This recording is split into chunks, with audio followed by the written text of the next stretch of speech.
Hello दोस्तों, मैं पार्थ सिंह और आप देख रहे हैं horror hub India YouTube channel. दोस्तों, आज मैं फिर से हाजिर हूँ एक और न्यू हॉरर स्टोरी लेकर। दोस्तों, अगर आपके पास भी कोई रियल हॉरर स्टोरी है तो आप मुझे मेरे व्हाट्सएप नंबर पे भेज सकते हैं। मैं अपना व्हाट्सएप नंबर नीचे डिस्क्रिप्शन में दे रहा हूँ। दोस्तों, अगर स्टोरी आपको अच्छी लगती है तो स्टोरी को लाइक ज़रूर करें और चैनल को सब्सक्राइब करना ना भूलें। तो आइए दोस्तों, हेडफोन लगाइए और स्टोरी का मज़ा लीजिए। दुनिया के किसी भी कोने में चले जाओ, आपको कुछ न कुछ अद्भुत और अलौकिक देखने को मिल ही जाएगा। यह संसार अलौकिक शक्तियों से भरा हुआ है, जहां इंसान अपनी जिंदगी और मौत के बीच संघर्ष करता रहता है, और यदि वह सफल नहीं हो पावे तो मरने के बाद भी किसी न किसी रूप में अंजाम देने की कोशिश करता है। यह किस्सा भी ऐसे ही संघर्ष से जुड़ा हुआ है। यह किस्सा जापान में ओकिकोकु नामक आत्मा से जुड़ा है। ओकिको किसी व्यक्ति की आत्मा नहीं है, बल्कि वह आत्माएं होती है जो कुएं में रहती हैं। जापान में कुएं से निकलने वाले आत्माओं से जुड़े बहुत से किस्से मशहूर हैं। इन किस्सों में एक महिला हर रात कुएं में से निकलकर पानी भरने आती है।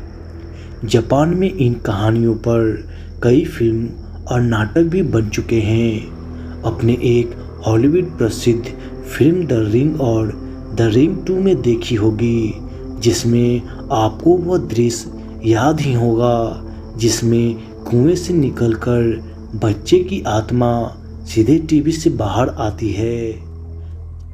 जापानी भूतों में ओकिकोकु सबसे पुराने किस्म के भूत होते हैं। निश्चित तौर पर तो कुछ नहीं कहा जा सकता कि इनका उद्भव कब हुआ, लेकिन इनके होने का सबसे पहला प्रमाण 16वीं शताब्दी में प्राप्त हुआ था। जापान में 3 प्रकार के भूत होते हैं: ओबाके, युकाई, युरेई। जापानी लोगों का मानना है कि ओकिको आत्मा के रूप में भटकती है।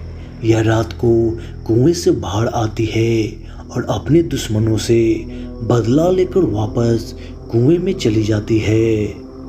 जापान में ओकिको पर आधारित कई लघु नाटक भी प्रदर्शित किए गए हैं। ओकिको से जुड़ी अधिकांश कहानियाँ टोक्यो गार्डन में स्थित कनाडियन एम्बेसी परिसर में स्थित कुएं से जुड़ी है। यहाँ तक कि अब इस कुएं को ओकिको वेल ही कहा जाने लगा है।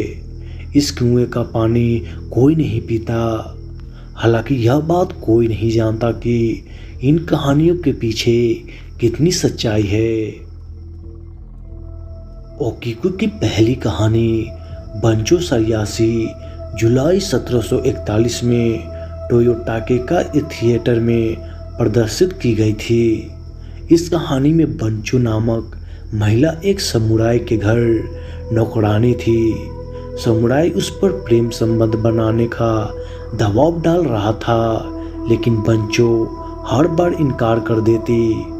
समुराई ने क्रोधित होकर उस पर चोरी का इल्जाम लगा दिया और उससे सामने एक शर्त रखी, या तो उसकी बात मान ले या फिर उसे सबके सामने चोर बना दिया जाएगा। निराश बंचो ने कुएं में कूदकर अपनी जान गंवा दी और वह ओकिको बन गई। तब से हर रात ओकिको कुएं से बाहर निकलती है और पूरी रात भटकती रहती है। सुबह की पहली किरण के साथ ही वह वापस कुएं में चली जाती है। यह सिलसिला हर रात चलता है। तो दोस्तों, आपको ये स्टोरी कैसी लगी? दोस्तों, अगर आप किसी को जीवन भर सताते हैं तो वो मौत के बाद भी आपका पीछा नहीं छोड़ेगा। इसलिए अच्छे कर्म करें, खुद खुश रहें और औरों को भी खुश रखें।